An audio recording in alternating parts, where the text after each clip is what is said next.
Hello, I'm Chris Butterworth, and today we're going to talk about how to track data versus using your gut feelings.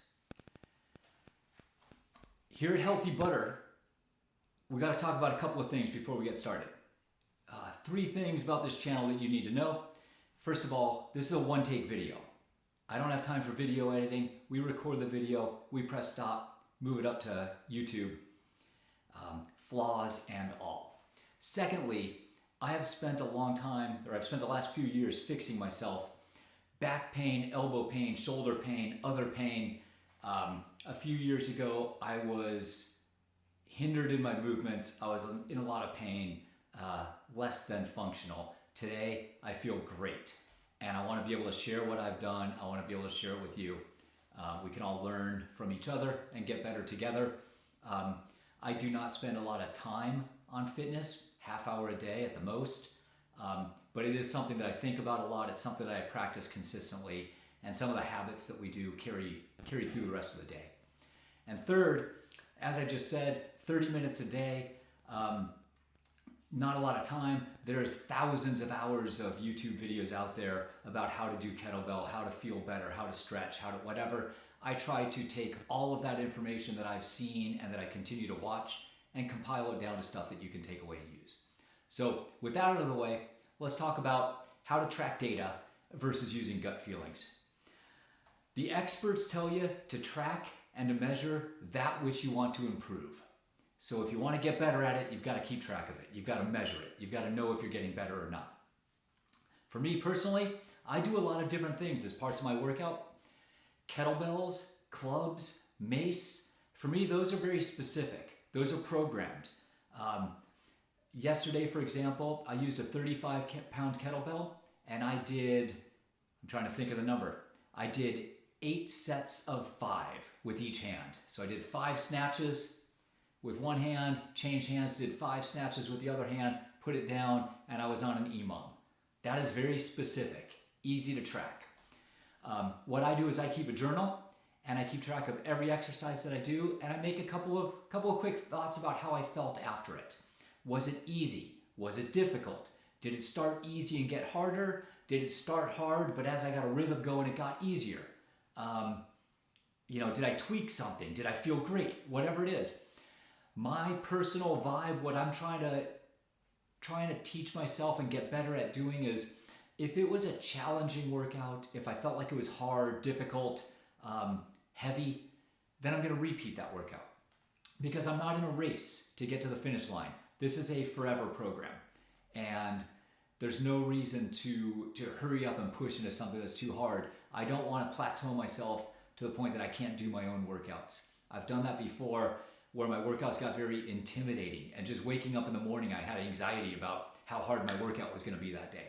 I don't want to do that again. So if the workout is challenging, I'll do it again. I'll do it a third time. Eventually, I'll make a note there and I'll be like, this workout was great. Felt awesome. I feel superhuman when I'm done. Okay, let's move on. Even if it's comfortable, even if it's challenging, but in a good way, I'll move on, and I'll move up from 8 sets to 9 sets, 10 sets. I want to get all the way to 20 sets of 5 before I move up to sets of 6. So it's a long, long road. We're talking about years, not months. It's not a 30-day get to the finish line program. The other workouts that I do, I play a lot of tennis. For me, tennis is a crapshoot. When I go to the tennis courts, I play hard, it's intense. I play singles, and I run all over the court and give everything I have on every point. Sometimes the match takes an hour. Sometimes by the time I warm up and then play our match, it's 2.5 hours long. So I don't know what my workout's going to be when I leave the house. And I don't really measure it by calories or anything like that, or time. I just know that I did tennis that day. And tennis to me is kind of off to the side. It's different than my kettlebell workouts. When I go rucking, there's a few mountains that are not too far away from my house, and my son likes to go hiking. It's actually good for him, so my son and I go hiking together sometimes.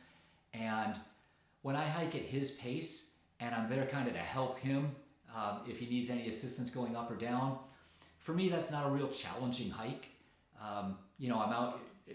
By the time you drive there, you hike, you come back, it's almost, an hour and a half to 2 hours long. And I got to the point where I wanted that to be more of a workout than just time spent hanging out. So I grabbed a backpack and threw some weight in it. So now I ruck.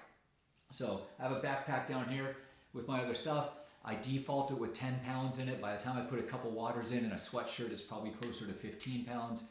But sometimes I'll throw more weight in. That's a game time decision. I might make it heavy. I might make it lighter. Depends on how far I'm going, what the weather's like, how I feel, whatever. And similar to tennis, all I track on that one is that I rucked and how it felt. How was the hike? Did I enjoy it? I also do a lot of stretching and groundwork and floor exercises. And with that, I try to do it every other day. I want to hit 15 days during the month, maybe 20 days during the month. And that, to me, that's what opens up my hamstrings through my back. It keeps me all the way flexible. My hips, I loosen up my hips, a lot of that. But I don't do the same exercises every day. I set a timer on my phone. I have a programmed interval timer for 60 seconds on and 30 seconds off. And I just start that and I stretch. And then depending on the day, if I'm tight, or sore from a good workout, I might stretch a little lighter and it's just kind of active recovery. On days where I feel great, I might really get into it and push through and do some strength stretching exercises, some floor work, calisthenic type stuff. So that to me is just, I want to keep track on that, of that I did it, because at the end of the month, I want to look back and make sure that I did upwards of 15, 18, whatever it is during the month. I do feel it when I skip floor work a couple of days in a row, skip 3 days in a row, maybe if I only did it once or twice during the week, I do start to feel a little bit tighter. I can notice the difference after a few days of that. So to me, the exact exercises I do are less important, but the fact that I do it is very important. So that's what I track. So circling all this back to what can you do, track what matters most. So if you've got a long-term plan and you want to slowly improve, how do you know if you're improving if you don't know what you did yesterday? Or even better, when you want to look back 2 months ago, 6 months ago. Sometimes when we're in this grind and we're just doing it every day and you feel good. That's the number one thing, is you feel good. But it's nice to know that you're making improvement. And so when you can look back and say, oh my gosh, I'm a lot stronger than I was 6 months ago. If I were to do that workout from 6 months ago, that would be easy today. Well, you don't know that unless you write it down, because none of us is going to remember what workout we did 6 months ago. So that's all I got. Track the things that are important, gut feeling what you need to, track it in the level of detail that you want to be able to refer back to later and that you want to improve upon. Again, I track some things super detailed and some things just cursory, but I can tell you every workout that I've done, even the tennis, even the rucking, even the stretching, I know everything that I've done over the last couple of years. Just some things I look back at more than others. With that, I'm going to stop here. I hope you have a great day and go get better.